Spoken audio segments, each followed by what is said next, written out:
last few years we've been dealing with all the COVID shite, anybody find that every now and again they felt like they were going a little bit mad?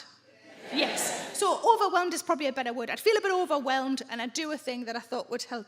Let me tell you a few of the things I tried. First thing I tried, I bought some seeds. Do you remember there was a while back there when food was so scarce we all thought we were going to have to grow it all ourselves? I bought some seeds. My friend quite rightly pointed out that seeds only really grow fruit and vegetables. I thought, what fucking use is that to me?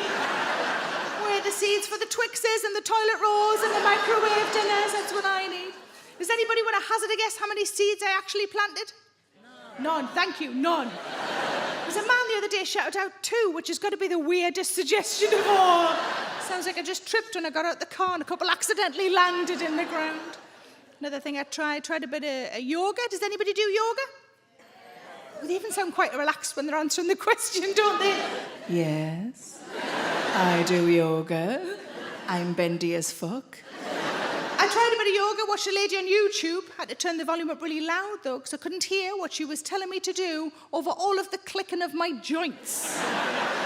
And initially I thought, is this going to be harder for me? Because I'm fat and the woman in the video is wafer thin and tiny. Is this going to be harder for me? And then after a while I realised, if anything, I had a slight unfair advantage. For example, when she said, pull in your lower belly, I thought, I'm glad she knows I've got 2.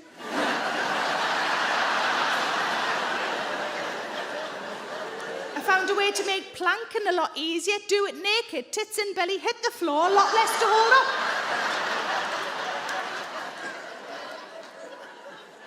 And pretty much every time she said chin to chest, I was sort of already doing it.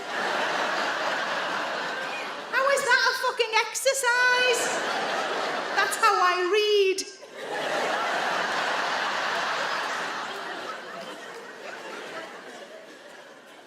Another thing I tried. Give me a woo if you've heard of the Couch to 5K app.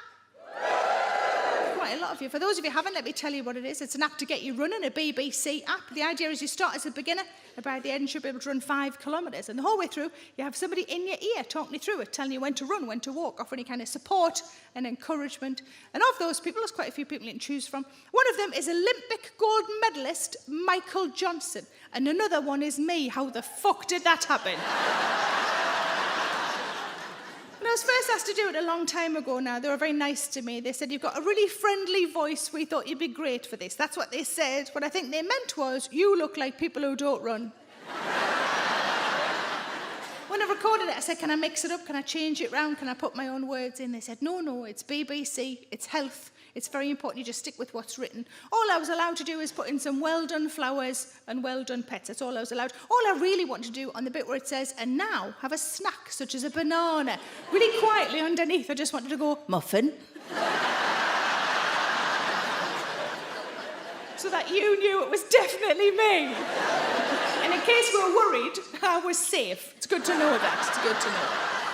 But pretty much every day, somebody on social media will send me a message saying they've started it, or they finished it, or they're in the middle of it, and they never thought they could run, and now they can run, and they love it. And on one of my overwhelmed days, I thought, if it's working for all of those people, maybe I should be giving it a go.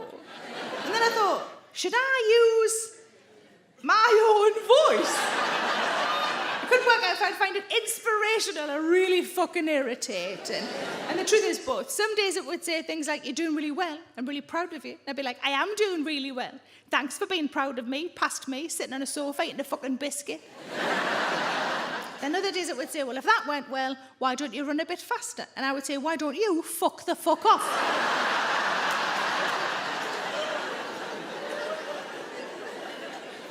But my husband said, isn't it hard? He prefers to do weights, doesn't like to run. He said, isn't it hard? Because I did do it, I completed the whole thing, and I used my own voice like an absolute bell end.